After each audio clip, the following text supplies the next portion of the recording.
Bonjour à tous. Alors cette semaine, on va aller explorer notre allié qui est le coquelicot. Magnifique petite fleur que tout le monde connaît déjà plus ou moins. Donc je vous en ai mis quand même quelques petits exemples que je trouve magnifiques. Cette belle petite fleur qui semble si fragile et qui pourtant pousse partout. Souvent en communauté, on voit rarement un coquelicot tout seul. Cette belle fleur rouge incandescente qui pousse dans les champs de blé. On en voit beaucoup, effectivement, dans les champs céréaliers. Elle s'y complaît parfaitement. On en trouve où? Eh bien, on en trouve partout. C'est vrai que le coquelicot est facile à faire pousser. Donc, vous voyez qu'en Europe, on en a à foison, ainsi qu'en France. Alors, les petits noms du coquelicot. C'est le papaver roeas, en tout cas pour le spécimen qu'on étudie aujourd'hui. Le pavot rouge, alors attention, parce que bon, le pavot sert aussi à autre chose, n'est-ce pas? Donc attention effectivement à ne pas confondre, ou le pavot coquelicot. On peut le cultiver? Oui, tout à fait.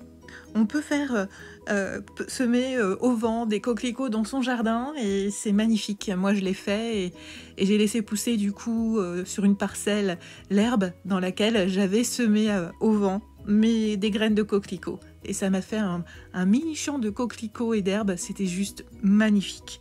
Donc vous pouvez les semer de mars à septembre, toujours pareil, c'est en fonction du climat. Et puis la floraison aura lieu de juin à août. Donc sur tout type de sol.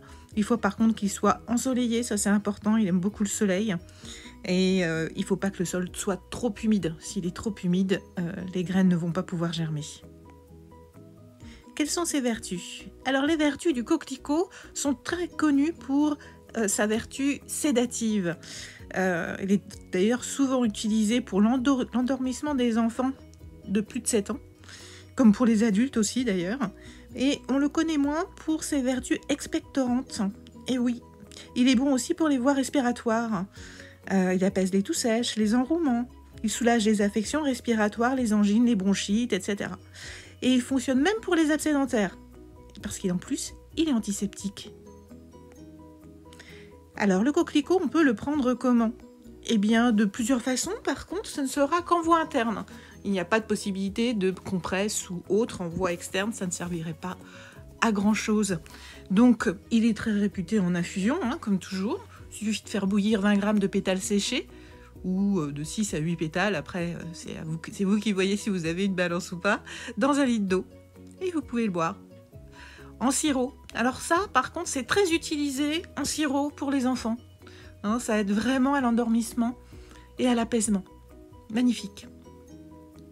Vous pouvez même faire votre sirop tout seul. Il suffit de laisser infuser pendant 6 heures 65 g de pétales dans 1 litre d'eau. Ensuite, vous filtrez et vous ajoutez 180 g de sucre pour 100 ml de liquide.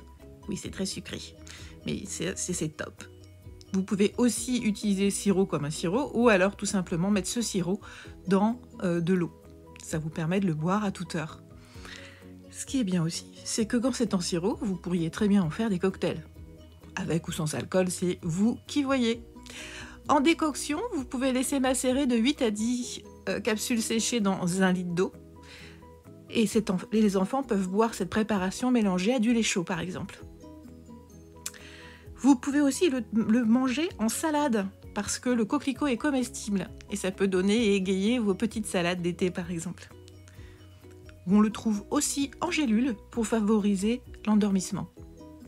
Alors attention quand même, comme toujours, de toute façon, aux posologies et aux contre-indications. Surtout qu'il faut savoir que le coquelicot s'appelle aussi le pavot rouge et que à trop forte dose, le coquelicot peut provoquer des effets secondaires assez importants, tels que de la somnolence déjà dans un premier temps, mais ça peut aller jusqu'aux hallucinations. Donc n'hésitez pas à vous faire accompagner. Et comme le disait Cicéron, si vous possédez une bibliothèque et un jardin, vous avez tout ce qu'il vous faut. Et voilà, je vous souhaite une belle et lumineuse semaine en compagnie du coquelicot et je vous dis à bientôt. Bye bye!